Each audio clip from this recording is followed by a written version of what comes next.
President Joe Biden wasting no time tackling the global pandemic.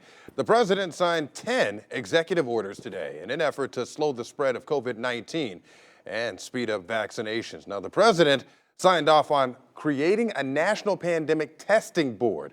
Some other major takeaways. He said he'll work on developing guidance for a safe reopening of schools, child care providers, and institutions of higher education.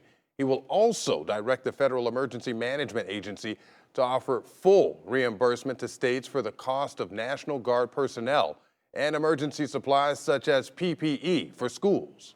The health of the nation is literally at stake. It's not hyperbole.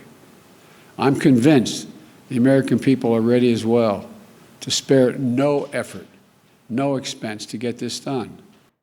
After today, President Biden will have signed 27 executive orders within the first 36 hours of taking office. And President Biden also announcing he's using the Defense Production Act to ramp up supplies for vaccination, testing, and personal protective equipment. Frank? Yeah, here's an in-depth look at what this means right here, Courtney. Congress created that act during the Korean War to require private companies to help meet military needs.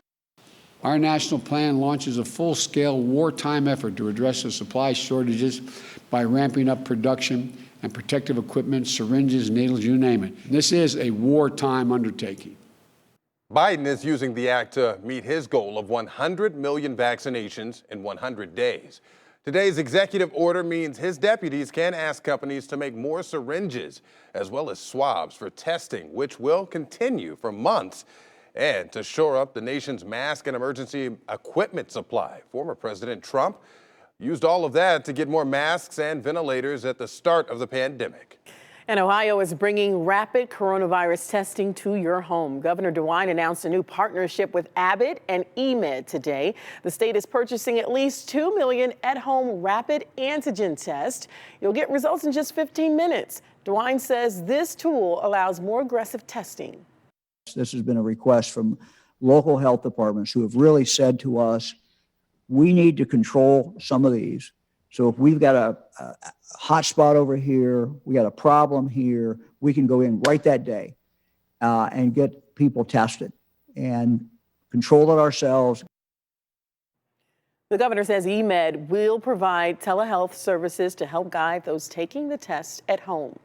Ohio's COVID numbers are slowing down, but they're still too high for Governor DeWine to lift that overnight curfew. So today, he said he's going to extend the statewide curfew for 3 more weeks. It was set to expire this Saturday, but will remain in place until the infection rate goes down.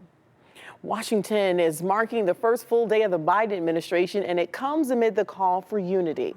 But how long will that feeling of bipartisanship last, Frank? Yeah, Newsflash John Kostick joins us live. And John, there may be reason for Ohio lawmakers to work together in this case. Yeah, Frank, that's because next year, every Ohio lawmaker is going to be running for re-election in a newly redrawn congressional district. The district that the plan is will likely be less Republican or Democrat than the one they're currently in. Over the last decade, Ohio's congressional districts have become well known for their odd boundaries, even earning their own nicknames. Marcy Kaptur's Snake on the Lake district thinly stretched from Cleveland to Toledo, and Jim Jordan's Duck district for its obvious waterfowl comparison. The inkblot boundaries divided up some Ohio counties, like Summit, into 4 districts. They even slice small cities. It's so bad that the city of Avon actually is split into 3 congressional districts.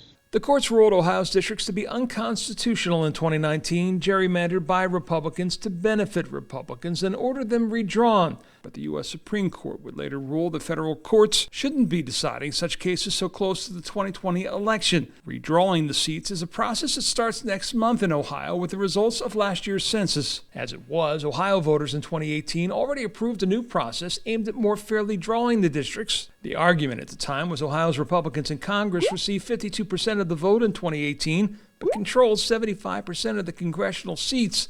And it's not just Ohio. A court-ordered redraw in Pennsylvania saw their map go from this to this, and in turn, the legislative split went from 12-6 Republican to an even 9-9. The plan for redistricting and reform is to make districts more competitive. So legislators are less concerned about primary elections and more concerned about general elections, a move thought to create more of an era of legislative cooperation like we're seeing this week in Washington. Sutton says there's a problem with that thinking in Ohio, though, as the new plan limits the number of counties that can be split, how many times they can be divided. The flip side of that is that you wind up with what we call packing, which is that you pack voters of a particular party all into one district. Which one can argue is what we currently have. So while Ohio's vote as a whole may average 52-48% Republican, that's a number that's skewed by geography. The rural counties going heavily Republican, nine of those counties voting for President Trump with more than 80% of the vote, while the urban cores, they go Democrat. And John, so this is not so good news. Ohio is expected to lose a seat in the House, which adds another twist to all of this. Yeah, while the process of deciding that will be fair, the reality is it is still controlled by the Republicans. So that seat that we lose will likely be one of those 4 Democratic seats in Congress. How that seat is then divvied up will determine how many competitive seats Ohio ends up with.